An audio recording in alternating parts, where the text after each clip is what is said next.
Sa kulay pa lang napaka-aesthetic, napakasarap naman talaga. Mamitas muna tayo ng papaya sa likod ng bahay namin. Kumuha lang ako dito ng 2 piraso. Malaking bagay talaga kapag may tanim ka, makakatipid ka talaga. Tapos bawang, luya, pinitpit ko lang yung luya. Ganyang kadami lang guys, pwede na yan. Tapos 3 pirasong maliliit na sibuyas, ganyang gayat lang guys, pwede na. Hinugasan ko muna ng mabuti yung tanglad. Tapos sinabay ko na din dito yung dahon ng sili. Ang gagamitin nating karne, laman ng manok, atay ng manok, balon-balona ng manok, saka paa ng manok. 1 pirasong pitsong manok lang pala yan guys. Hiniwa ko lang sa 4. Tapos yan na yung mga sangkap natin, naka-ready na. Nilabas ko na agad yung mahiwagang kalan. Ipapatong lang natin yung mahiwagang kawali. Gagamit pala tayo dito aswete. Pakukulayin muna natin to. Pag kumulay na yung buto ng aswete, tanggalin natin agad. Tapos mag-isa muna tayo ng luya. Isasabay na natin yung bawang, saka sibuyas. Papalabasin lang natin yung masarap na aroma. Pag naigisa na natin ng maigi, maglagay tayo agad ng paminta. Tapos ganyang pagagisa guys. So, napakasarap niyan. Tapos ilagay na natin yung ating manok. Paa muna. Tapos laman ng manok. Balon-balunan ng manok. Yung atay naman mamaya na natin ilalagay. Gisahin muna natin ng maigi ito. Patutuyuan natin. Kapag natuyuan na, maglagay tayo agad ng 2 kutsarang patis. Gisahin natin ng maigi hanggang matuyuan. Yung ganyang pagkatuyo guys. So, siksik talaga yung lasa ng patis dyan. Tapos maglagay tayo 2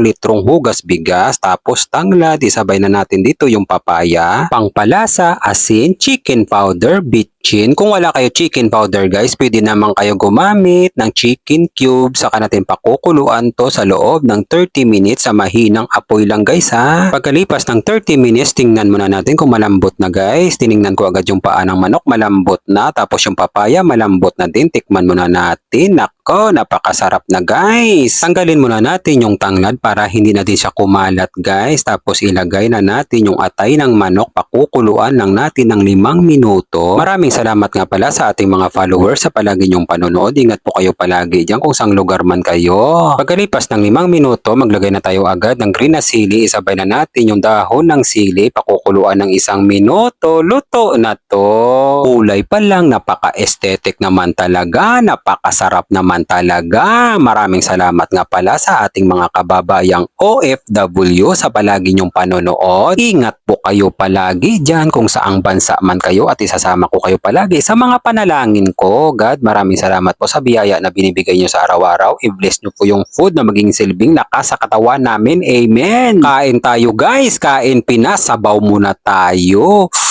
Napakasarap naman talaga guys. Kampiyon ang lasa ng sabaw. Tapos kuha na tayo ng papaya. Ipatong muna natin sa kanin. Tapos buhatin natin. Kuha tayo ng atay ng manok. Ipapatong lang natin sa papaya yung atay ng manok. Sabay subo. Nako, nagbabalance yung creamy at tamis guys. Napakasarap naman talaga. Sabaw muna tayo. Naku, napakalinamnam naman talaga. Papaya ulit guys. Tapos lagyan natin balon-balunan ng manok. Sabay subo. Nako, ang sarap ng combination guys. Manamis-namis ang lasa guys. Yung balon-balunan malasa din. Medyo makunat lang guys pero kaya naman. Syempre tikman din natin yung paa ng manok. Dahan-dahanin natin isusubo yung paa ng manok. Nako, pag hinugot ko guys, buto na lang ng manok yung natitira. Tapos sinimot ko pa. Napakasarap naman talaga. Tapos bubuhos muna tayo ng sabaw sa kanin. Lagyan natin ng laman ng manok. Yung pitso pala yan guys ha, ng manok. Tapos ipapatong natin sa kanin. Lagyan natin ng papaya. Lagyan ng sabaw. Tapos palahin natin ng kutsara. Sabay subo ng dahan-dahan. Nako, siksik liglig naman talaga yung sarap guys. Napakalambot ng manok. Bibigyan ko na kayo ng pangmalakasan. Perfect bite, pang commercial. Atay ng manok, pinatong ko lang sa kanin. Samahan pa natin ng balon-balunan ng manok. Buhusan ng sabaw. Palahin natin ng kutsara. Dahan-dahanin natin isusubo dahil mainit pa. Nako guys, kayo naman ang sumigaw ng masarap. Kung mapadaan man sa'yo to, wala ng plano-plano, magluto ka na rin ito.